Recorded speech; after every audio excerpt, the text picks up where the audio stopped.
Hello guys, എൻ്റെ YouTube ചാനലിലേക്ക് സ്വാഗതം. ഇന്ന് നമ്മൾ ചെയ്യാൻ പോകുന്നത് എന്താണെന്ന് വെച്ചാൽ നമുക്കിന്നൊരു ചിക്കൻ ഫ്രൈ ഉണ്ടാക്കാം. ആദ്യം ചിക്കൻ കൊണ്ടുവരിക. ചിക്കൻ കൊണ്ടുവന്നതിന് ശേഷം ചിക്കൻ ക്ലീൻ ചെയ്യുന്ന സമയത്ത് തന്നെ ഞങ്ങളുടെ വീട്ടിൽ കലാപരിപാടികൾ ആരംഭിക്കുന്നതാണ്. അതുകൊണ്ട് ഉള്ളിപ്പൊളിയും കാര്യങ്ങളും ഒക്കെ എടുക്കുന്നുണ്ട്. ചിക്കൻ ഫ്രൈക്ക് എന്തിനാണ് ഇതൊക്കെ ചെയ്യുന്നത് എന്ന് ചോദിച്ചാൽ നമുക്ക് പുറകെ കാണാം. ഒന്നാമത്തെ കാര്യം എന്ന് വെച്ചാൽ നമ്മൾ ആദ്യം ചിക്കൻ ക്ലീൻ ചെയ്യണം.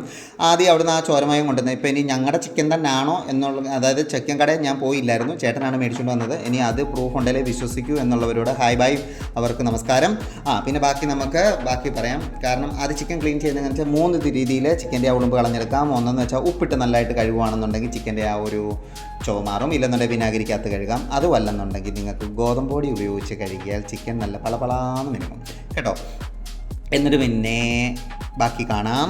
എന്നിട്ട് ഇഞ്ചി, വെളുത്തുള്ളി, പച്ചമുളക്, ചെറുള്ളി, കരിയാപ്പില എല്ലാം കൂടെ എടുക്കുക. എടുത്തതിന് ശേഷം അതൊന്ന് വഴറ്റിയതിന് ശേഷം അത് മിക്സിക്കകത്തിട്ടൊന്ന് അടിക്കുക. ഓക്കെ, അങ്ങനെ പേസ്റ്റ് ഉണ്ടാക്കാം. പിന്നെ എൻ്റെ യൂട്യൂബ് ചാനലിൽ എൻ്റെ ഈ വീഡിയോസിനിടയ്ക്ക് പരസ്യങ്ങൾ കയറിയിട്ടുണ്ട്. ഞാൻ നിങ്ങളോട് പറയുകയാണ്, എൻ്റെ പരസ്യങ്ങൾ ഒരിക്കലും സ്കിപ്പ് ചെയ്ത്, ഈവൻ ജട്ടിയുടെ പരസ്യമാണെങ്കിലും ജസ്റ്റ് എനിക്ക് വേണ്ടിയിട്ടൊന്ന്, ഏതായാലും നിങ്ങൾ ത്യാഗം സഹിച്ചത് കാണുന്നുണ്ട്, അപ്പോൾ പിന്നെ അത് സ്കിപ്പ് ചെയ്യാതിരുന്ന് കാണുക. കാരണം എന്നാണെന്ന് ചോദിച്ചാൽ അതിന് ഓരോ പരസ്യത്തിനും 30 പൈസ വെച്ചിട്ട് നമുക്ക് ഇത് പേയ്മെൻ്റ് ഉള്ളതാണ്. അതുപോലെ തന്നെ പിന്നെ എനിക്ക് പറയാനുള്ളതെന്ന് വെച്ചാൽ എല്ലാവരും കൂടെ ദൈവത്തെ കണ്ടോ, ഞാൻ പറഞ്ഞില്ലേ ചിക്കൻ നല്ല പളവളാന്ന് മിനുങ്ങുന്നുണ്ടോ. അത് ഞാനിപ്പോൾ ഇത് ഉപ്പൊക്കെ ഇട്ട് വിനാഗിരി ഇട്ടിട്ട് വെച്ചേക്കുവാണ്. ഇനിയിപ്പോൾ ഇത് കഴുകിയെടുക്കുമ്പോഴത്തേക്ക് നല്ല ഫ്രഷ് ആയിരിക്കും. നോക്ക്, നല്ല പളപളാന്നിരിക്കും. പിന്നെ നിങ്ങളെല്ലാവരും കൂടെ ഒരു ഫോണിൽ നിന്ന് ദൈവത്തെ ഓർത്ത് സ്നേഹം മൂത്ത് കാണരുത്. എല്ലാവരും അവരവരുടെ ഫോണിൽ നിന്ന് തന്നെ കാണണം. കാരണം എനിക്ക് വ്യൂവേഴ്സിനെ കിട്ടുന്നതാണ്. പിന്നെ ഈ ചിക്കനകത്തോട്ട് ഇഞ്ചി, വെളുത്തുള്ളി, ഈ പേസ്റ്റ് ഇതിങ്ങനെ വറുത്തതിന് ശേഷം, അതായത് ഒന്ന് വഴറ്റിയതിന് ശേഷം ഇത് മിക്സിക്കകത്തിട്ട് അരയ്ക്കുക. അതിൻ്റെ കൂടെ തന്നെ മുളക് പൊടി, മഞ്ഞൾപ്പൊടി, ഉപ്പ്, കുരുമുളക് പൊടി ഇത്രയും കൂടി എടുക്കുക. നന്നായിട്ട് പുരട്ടുക. ഒരു 1/4 മണിക്കൂർ വെക്കുക. എടുത്ത് വറക്കാനിടുക. നമ്മൾ ഈ അടുക്കളയിൽ ഇത് കുക്ക് ചെയ്തുകൊണ്ടിരിക്കുന്ന സമയത്ത് ഗൗരിയും ഭാനുവും കണ്ണനും എല്ലാവരും കൂടെ ഭയങ്കര കളിയും ചിരിയൊക്കെയാണ്. എന്തായാലും ഞങ്ങളുടെ വീടിൻ്റെ ഭാഗത്തിൽ ഒരു 108 വിളിച്ചിട്ടുണ്ട്. കാരണം ഇവർ തമ്മിൽ അടിയുണ്ടാക്കി എപ്പോഴും ഒരു അപകടം വരുത്തുമെന്ന് പറയാൻ പറ്റത്തില്ല. കാരണം ഇന്നാളുള്ള പ്രാവശ്യം ഗൗരിയും കണ്ണനും കൂടെ പുറത്ത് പോയി കളിച്ച് ഗൗരിയുടെ 3 പല്ലാ പോയത്. അപ്പോൾ അതിൻ്റെ എപ്പോഴും ഒരു 108 പുറത്തുണ്ട്. പിന്നെ അമ്മയെ സഹായിക്കാനായിട്ട് ഞാനുണ്ടായിരുന്നു, അമ്പാടി ഉണ്ടായിരുന്നു, പിസ ഉണ്ടായിരുന്നു, ആവണി ഉണ്ടായിരുന്നു. അവളാണ് കൂടുതൽ റെസിപ്പീസും കാര്യങ്ങളൊക്കെ. ചിക്കൻ കറി വെക്കുമ്പോൾ ഏറ്റവും നല്ലതായിട്ട് വെക്കുന്ന ആവണിയാണ്. അത് നമുക്ക് എല്ലാവർക്കും ഇഷ്ടം, അവൾ വെക്കുന്നതാണ്. പിന്നെന്താണ് ബാക്കി വിശേഷങ്ങൾ കാണാം.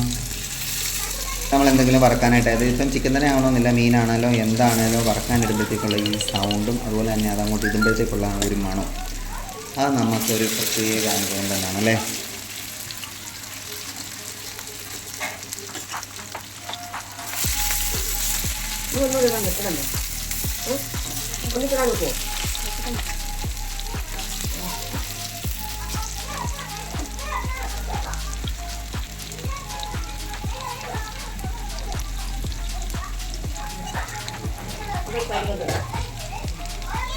അമ്മ പതുക്കെ അടുക്കളയിലോട്ട് കയറി തുടങ്ങി. കയറിയതെല്ലാം നമ്മൾ പതുക്കെ കയറ്റി തുടങ്ങിയതാണ്. കാരണം എന്നാന്ന് വെച്ചാൽ അങ്ങനെ ചുമ്മാതിരിക്കേണ്ടതേ. അപ്പം അമ്മ പണി തുടങ്ങിയിട്ടുണ്ട്. ഒറ്റയടിക്കെല്ലാം കൂടെ ഇതെടുക്കാനായിട്ടാണ്. കാരണം എന്ന് വെച്ചാൽ ഒത്തിരി നേരം കണ്ണും കൊണ്ട് നിൽക്കാൻ പറ്റത്തില്ല. അത് കാരണം പെട്ടെന്ന് ഒന്നിച്ച് ചെയ്തെടുക്കാനാണ്. പിന്നെ ഇപ്പം തന്നെ ചിക്കൻ കൊണ്ടുവന്നപ്പോൾ തന്നെ ഒത്തിരി ലേറ്റായിരുന്നു. പിന്നെ 8:09 ചിക്കൻ ഫ്രൈ ആയപ്പോഴത്തേക്ക്. പിന്നെ ഈ അവസരത്തിൽ പറയുകയാണ്, നമ്മളെപ്പോഴും മനുഷ്യത്വം കാണിക്കുക. ഒരു മനുഷ്യനോട് സഹതാപമാരുത്, അനുതാപം ചെയ്യണം. സഹതാപം എന്ന് പറഞ്ഞാൽ നമ്മൾ അവനെ കാണുമ്പോൾ സിമ്പതി മാത്രം തോന്നി അത് പോവുക, പറച്ചിലൂടെ അത് പോവുക എന്നുള്ളതാണ് സഹതാപവും. അനുതാപം എന്ന് പറഞ്ഞാൽ നമ്മളെന്താണ്, അവരെ നമ്മളായിട്ട് കണ്ട് അവരുടെ പ്രശ്നങ്ങളിൽ ഇറങ്ങി ചെല്ലുകയും ചെയ്യുന്നതാണ് മനുഷ്യത്വം. മനുഷ്യത്വം ഇല്ലാത്തവൻ മനുഷ്യനാണെന്ന് പറയാൻ പറ്റില്ല. ഇതെന്തിനാ ഇപ്പം പറഞ്ഞതെന്ന് ചോദിച്ചാൽ, ഇവിടെ ചിക്കൻ വറക്കുന്നു, ഇതെന്തിനാ ഇതിപ്പം പറഞ്ഞതെന്ന് ചോദിച്ചാൽ, ചൊല്ലും ചോറും കൂടെ ഒന്നിച്ച് കൊടുക്കണമെന്നാണ് പഴമക്കാർ പറയുന്നത്. അതുകൊണ്ട് മാത്രം ഞാനിന്ന് പറഞ്ഞതേ ഉള്ളൂ. പിന്നെ നമുക്ക് നല്ലൊരു ശുഭദിനം ആശംസിക്കാം. പിന്നെ ഇത് കഴിക്കുന്നതിൻ്റെ വീഡിയോകളൊന്നും എടുക്കുന്നില്ല, കാരണം അത് ശരിയാകത്തില്ല, അത് വേറെ ലെവലാണ്. അപ്പം നമുക്ക് പുതിയൊരു വീഡിയോയിൽ നാളെ കാണാം. ബായ്.